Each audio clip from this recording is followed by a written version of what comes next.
बोले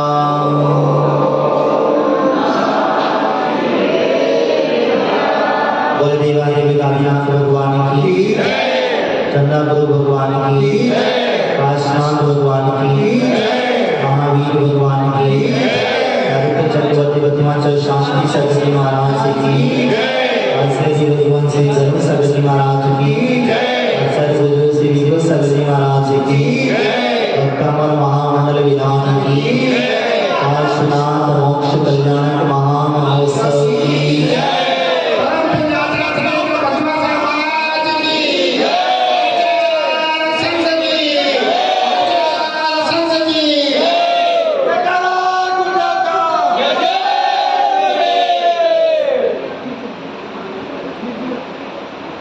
स्वामी शिखर से मोक्ष देने पारस को,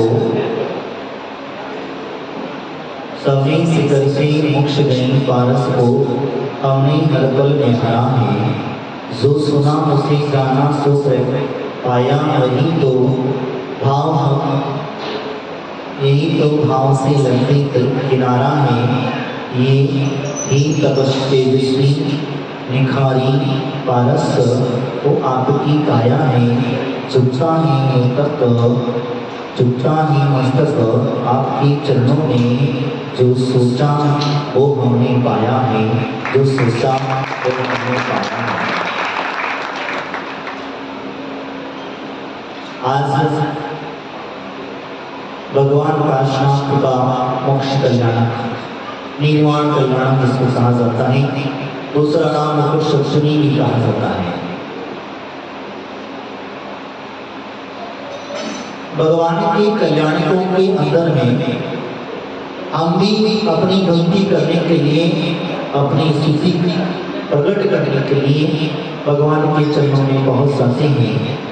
क्योंकि भक्ति करने में मुक्त का सोदर मित्र कहा जाता है, और सोदर मित्र भगवान का एक ही कल्याणक छोड़ता नहीं है।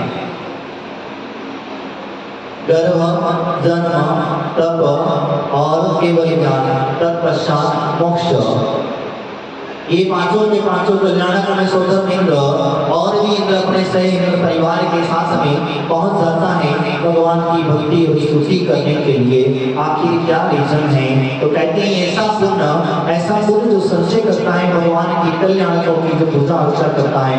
हम लोग तो खाली मात्र भूल गए, हम लोग सिर्फ महावीर भगवान का जन्म कल्याण को निर्वाण कल्याण बना लेते हैं। हमारे गांव में अगर पार्षद भगवान है तो उनका निर्वाण कल्याण बना लेते हैं। बाकी के तीर्थंकरों को किसी के तिथि भी ज्ञान का कल्याण का पता है ना, मोक्ष कल्याण का पता है। हम लोग खाली अपने जीवन में एक व्यक्ति मनाने से पूरा समाज नहीं बना लेता है। मेरा कहने का तात्पर्य यही है कि हम लोग धीरे धीरे करते हुए हमारे इतिहास से मात्र पार्श्वनाथ और महावीर याद रह जाएंगे, बाकी के 22 के तीर्थंकर का पता भी न चलेगा। तो इसी वजह से हमें ट्राई करके भगवान के कल्याण को बड़े धूमधाम से मनाना चाहिए, क्योंकि जो व्यक्ति बड़े भगवान के कल्याणकों को धूमधाम से मनाता है वो व्यक्ति अवश्य अपना कल्याण कर लेता है। वो जीव अवश्य अपना कल्याण कर लेता है, और ये कल्याण की व्यवस्था हुआ करती है। हम कल्याण कोई तीर्थंकरों के लिए नहीं मनाते, हम तो कल्याण अपने लिए मनाते हैं, क्योंकि हमारा भी एक कल्याण को प्राप्त हो जाए, हमें भी एक न एक दिन कल्याण को प्राप्त हो जाए, हमें भी उस मोक्षता को प्राप्त करना है। इसीलिए हम यहाँ पर भगवान के चरणों में पूजा अर्चा किया करते हैं। कल्याण मनाने का मतलब ये नहीं है कि आपको जाकर के कहीं जाना है, कहीं वहाँ जैसा समय मिलता है उस तरीके से लोगों में जागृति बनी रहे, समाज के अंदर में जागृति बनी रहे, यही कल्याण की व्यवस्था है। भगवान की पूजा करना, अर्चा करना, स्तुति करना, भक्ति करना, धर्म प्रभाव न करना, यही तो कल्याण है। और क्या है कल्याण के अंदर बताओ? अभी हम भगवान का मोक्ष कल्याण मनाएंगे। यहाँ से भगवान को भक्ति भाव और स्वर्ण मंत्र से जिन्होंने अपने साथ में कितने मुनियों के साथ,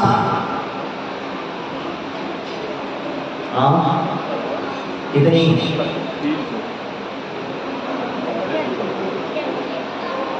हाँ, कितने मुनि? 1000 मुनि मोक्ष गए। ऐसी यहाँ पर हम उनकी वंदना करते हैं तो हमारा कहने का तात्पर्य यही है। तो हम यहाँ से भावना पाते हैं कि यहाँ से रह करके भी हम उस समय शिखर को देख रहे हैं, उस समय शिखर को निहार रहे हैं, उस समय शिखर के सोनभद्र कुंड को निहार रहे हैं और वहां से भक्ति भाव पूर्वक वहां जगह कहीं नहीं पैर पैरने को भी जगह नहीं मिलती।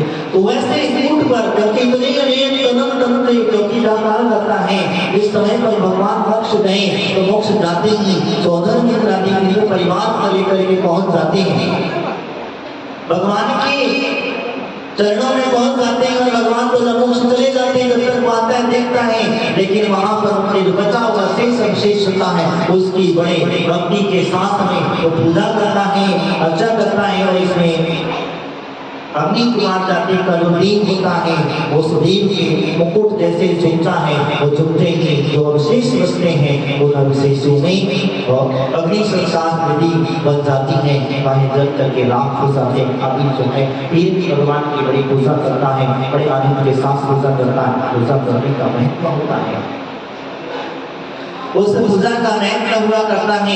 इसीलिए हम लोग ये मीठा लड्डू ये चढ़ाते हैं, बूंदी का लड्डू जो है वो चढ़ाते हैं। तो इस लड्डू को चढ़ाने मात्र से इसका क्या करने का सोचते करते हो?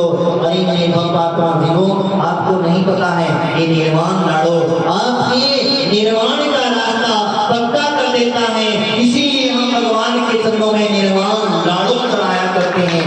ये व्यवस्था हुआ करती है, ये कोई साधारण लाडू नहीं होता है, देखने के लिए शक्कर का जरूर होता है, खौरे का जरूर होता है, खोपरे का जरूर होता है, लेकिन ये लाडू भाव के भाव ये कहते हैं कि भगवान आप ये लाडू चढ़ा दे मीठा है, वो भी लाडू चढ़ाते कई जगह पर देखो जहाँ नहीं बसता, ये मिठास है, इसकी मिठास जो है बस कुछ नहीं चाहिए, मेरी जिंदगी में भर जाए, मेरे अंदर आ जाए, मेरी आत्मा के अंदर में भर जाए, मेरा जीवन हमेशा मीठा मीठा बना रहे। मिठास रखने की वह है, कड़वाहट जितनी भी मेरे शरीर के अंदर आत्मा के अंदर में है वो सारी की सारी कड़वाहट उससे जुदा हो जाए। इन्हीं भावना से तेरे चरणों में ये हम क्या चढ़ा रहे हैं? लड्डू समर्पित कर रहे, भक्ति कर रहे हैं, ये कड़वाहट समझाने के लिए, क्योंकि तेरे चरणों में आने के पश्चात जाति विरोधी जी आज घाट पर बैठ करके एक साथ बैठ करके गाय का बछड़ा शेर का दूध पीता है, शेर का बछड़ा गाय का दूध भी लिया करता है। ये आपका अतिशय हुआ करता है, आपकी भक्ति का प्रभाव हुआ करता है। तो बस यही तो मैं चाहता हूँ कि आपकी भक्ति और आपकी मिठास जो है मेरे जीवन में जितने भी कड़वाहट गुण है, कड़वे गुण है वो सारे के सारे निकल जाए और बस मिठास ही मिठास प्राप्त हो, बाकी कुछ नहीं चाहिए। क्योंकि जिंदगी में जो मिठास है वो सब कुछ है और जहाँ कड़वाहट है सब कुछ दूर चला जाता है। बंधु यही वास्तविकता कहा जाता है। कहते हैं सोचा था घर बनाऊंगा मैं, सोचा था घर बनाऊंगा सुकून से,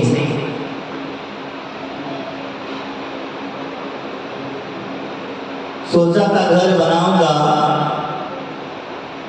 क्यों गड़बड़ा,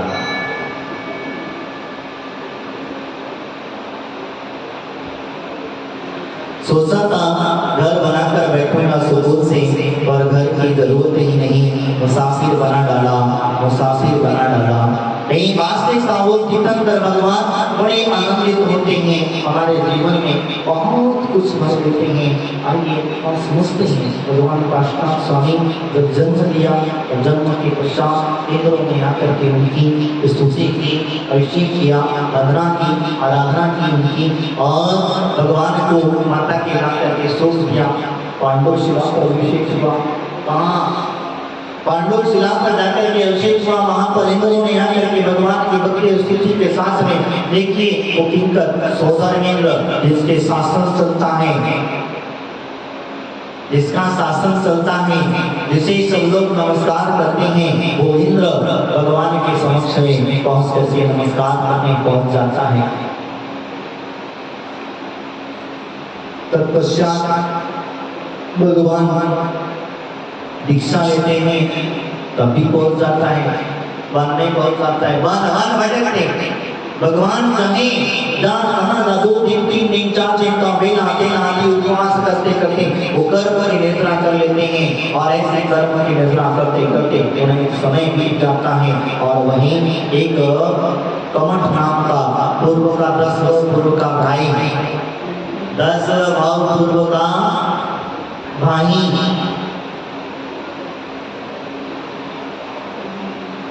वो भाई इस भवपुर में नाना, इसको कहा जाता है कि वहाँ के मामा जाके दीर्घ तपस्या आदि करता है, और वहीं जब उसे संबोधा जाता है पास भगवान कहते हैं यही तापसी तू इस समय पर क्यों इस लकड़ी में जीवों को जला रहा है, जीवों को जलाने से जीव हिंसा होती है। वो पासवान एक ऐसे तीर्थंकर हैं जिन्होंने अपने जीवन काल में किसी व्यक्ति को संबोधा और मौका मंत्र सुनाया है। समझ में आ रहा है ना? बाकी के तीर्थंकरों ने मौका मंत्र नहीं सुनाया, वो ऐसे तीर्थंकर हैं उन्होंने मारते हुए जीव को नमोकार मंत्र सुनाया, और हमने कृपा करते हैं उनके परिवार वाली का वो चीज वो जान की 10 भाव से भगवान पार्श्वनाथ के ऊपर उत्सर्ग करते आया। पार्श्वनाथ भगवान जो हैं वह क्षमा को धारण करते रहे, क्षमा के साथ में वह वहाँ पर बहुत क्षमा अपने जीवन में उतारते गए, क्षमा करते चले गए और वो उठते चले गए। और कमठ का जो जीव था वह अपने जीवन में 2 आदि कसायों को धारण करता चला गया और वहीं नीचे गिरता चला गया। आखिर में अंत में भी उत्सर्ग करने से उसका मन भर नहीं पाया, तो जब आखिरी पर्याय कहते भगवान तीर्थंकर की पर्याय कहती, उस समय पर उसने पत्थर बारिश आदि के माध्यम से अनेक बारिश वर्षा करके भगवान के ऊपर उत्सर्ग किया। ध्यान रखना, उत्सर्ग करने से कर्म करते हैं, कर्म बनते नहीं है। उत्सर्ग जिसके ऊपर हम करते हैं वो व्यक्ति अगर शांत भाव परिणाम से समता भाव से और उत्सर्ग को सहन करने वाला हो जाता है, सहन करने लग जाता है, तो ध्यान रखना वही कारण होता है। देखो पार्श्वनाथ के कहीं वो कर्म नहीं जिन कर्मों को खपाने के लिए सालों सालों लग जाते हैं, लेकिन जहाँ उत्सर्ग आ जाता है जैसे कच्चे आम को पकाने के पश्चात कच्चे आम को तोड़ने के बाद में उसे अगर हम आजकल कार्बेट है या घास है उसके अंदर रख देंगे वो पक जाएगा, डाली का पकने का इंतजार नहीं होगा। इसी प्रकार से उत्सर्ग होता है तो निराश हमारे जो होते हैं वो शांत परिणाम से अपनी आत्मा का ध्यान करते हैं, ना किसी से ज्यादा किसी देश से शुक्ल ध्यान के अंदर डूब जाते हैं, तो इतने डूब जाते हैं तो वह कहते हैं कि वास्तविकता में पार्श्वनाथ भगवान भी उस शुक्ल ध्यान के अंदर डूबे और डूबने के पश्चात इतने डूब गए कि उन्होंने केवल ज्ञान को प्राप्त कर लिया। और जैसे केवल ज्ञान प्राप्त हुआ, जैसे ही उन्हें केवल ज्ञान प्राप्त हुआ और प्राप्त होते देवों का जब आगमन देखा कमठ घबराया। अब कहा ये देवों का आगमन होने लग गया, गंधकुटी की रचना हो गई, समुद्र लग गया और भगवान जाकर के उस पर विराजमान हो गए। वो कमठ ये सारी क्रिया देख रहा था, वो देख करके घबराया, उसके मन में विकट परिवर्तन होता है। 10 पूर्व का बैर जो है अब भूल करके भगवान के समुद्र में पहुंच जाता है और भगवान से क्षमा याचना करता है, कहे प्रभु मैंने जो किया वो गलत किया, मैंने यहाँ पे 10 तक प्रेरणा दी, मैंने आपको पीड़ा दी, आपके ऊपर उत्सर्ग किया, वो सारा का सारा मिथ्या हो, समाधान दो। क्षमा करुणा के सागर आपको करुणा नहीं कहा जाता है। और भगवान हमारे तो भगवान होते हैं, करुणा नहीं होते, उनकी तरफ से हमेशा करुणा ही करना हित प्रिय वचन उनके मुख से जरा करते हैं, कहते हैं वो कमठ को माफ कर देते हैं, माफ किया, तुम पर कोई उत्सर्ग करते तुम क्या करोगे? कोई तुमको अगर उत्सर्ग कर दे, तुमको पीड़ा दे, तुम्हें परेशानी करे, तुम क्या करोगे? बेटा तुमने हमें परेशान किया, देख लेना तेरा लेके कल हमारा भी दिन आएगा। तो इससे जो है कर्म के बंध होते हैं, कर्म करते नहीं है। हम तुझे देख ले, देख पाओगे तो देख पाऊंगा, फिर पैर बांध लिया, और जब पैर बांध लिया है तो कहीं आप नजर से संयोग वसात नाराजगी हो गए तो दोनों लड़ते रहना। क्या हुआ, समझ में आ रहा है? नाराजगी हो गए, संयोग वसात जो है लड़ते रहना, एक दूसरे को मार लड़ते रहना, लड़ते रहो क्यों, लड़ते रहो करना कार्य, यही कारण होता है। मैं कहता हूँ कभी भी किसी जीव से शायद आप बंधे और बंधे तो कहते हैं भाई इतना मत मान लेना, इसलिए तो हमारे आचार्य ने कहा क्षमावाणी पर्व साल में 3 बार मनाना चाहिए, क्योंकि जिससे अनंत अनवधि ना बने। समझ रहे हो ना, जिससे अनंत अनवधि ना बने, क्योंकि 6 महीने से पूर्व अगर किसी व्यक्ति से बंद बोलचाल बंद हो गया है, मेरा कहना समझ रहे हो ना, 6 महीने तक अगर आपने बोलचाल उससे बंद कर लिया है, आप बातचीत नहीं करते हैं, उसके प्रति करुणा के भाव नहीं निकलते हैं, क्रोध आदि निकलता है, तो समझ लेना आपने कौन सा बांध लिया, अनंत अनंत बंदी बांध ली है।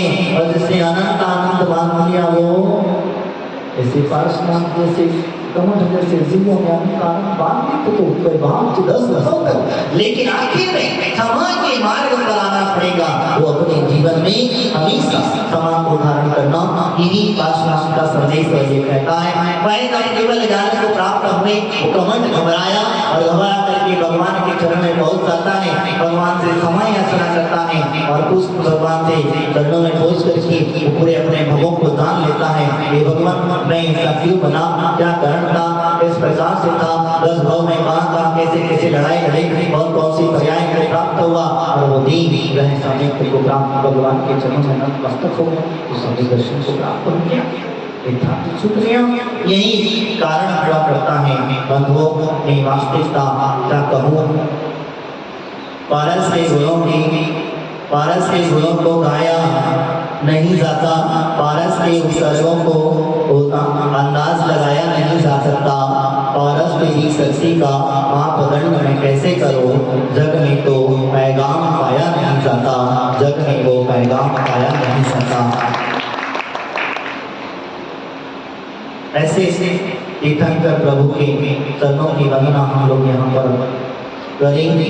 भगवान जब यहाँ पर श्रावण शुक्ला सप्तमी के दिन पार्श्वनाथ टोक पर जब पहुंच जाते हैं, सोनभद्र कूप पर पहुंच जाते हैं, और पहुंचने के 50 के वहीं मात्र 4 अक्षर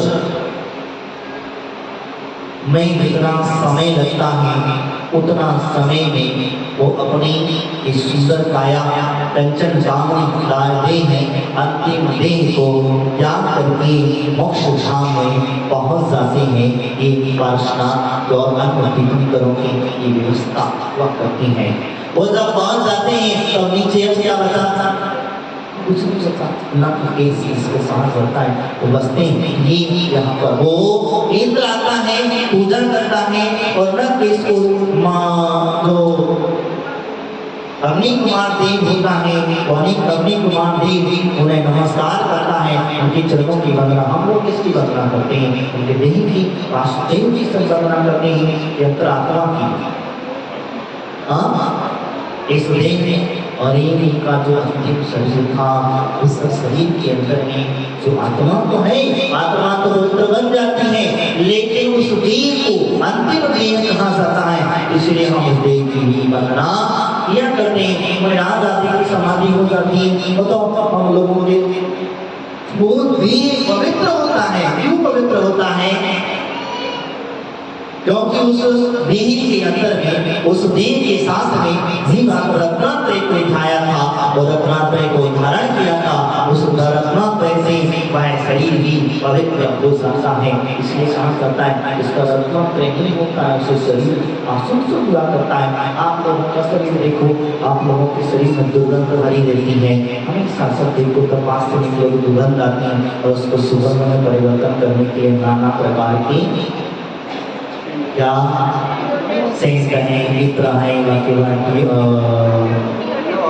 दिया है। और क्या हम लगाते शरीर की सुबह लाने के लिए। हम आप बताओ, आप तो दिन में 24 घंटे में 1 बार 2 बार 3 बार नहाते हो, हमारे दिगंबर प्रयास बताओ,